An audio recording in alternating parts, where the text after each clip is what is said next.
ఓ, నన్ను డ్రెస్సుల గురించి విన్నారా?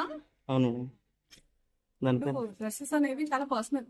అంటే ఇట్స్ ఫ్యాషన్, ఎవరికి ఏది నచ్చితే అది వేసుకోవాలి.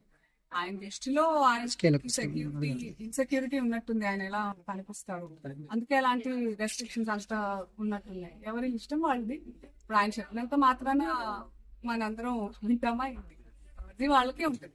But I personally feel dressing అనేది ఇట్స్ సమ్వన్స్ పర్సనల్. తిండి, బట్ట ఇవన్నీ మనకు నచ్చినట్టే ఉండాలి. అంతే కదా? మన కంఫర్ట్, మన ఇష్టం. మీకు నచ్చకుండా నేను బలవంతంగా పప్పన్నం పెడితే మీకేంటి, మీకు బిర్యానీ కావాలని ఉంటుంది. అలాంటిది ఏదైనా it's personal. So it's unfortunate that ఆయన ఐ ఫీల్స్ అంటే నేను సింపథైజ్ చేస్తున్నాను ఆయన్ని, దట్ ఆ మైండ్ సెట్ పాకింగ్. ఓకే, ఎందుకంటే మళ్ళీ ఫిలిం ఏ ఫిలిం ప్రస్తుతం అయితే షూటింగ్ స్టార్ట్ అవ్వాల్సిన సినిమాలు ఫిబ్రవరి తర్వాతే ఉన్నాయి.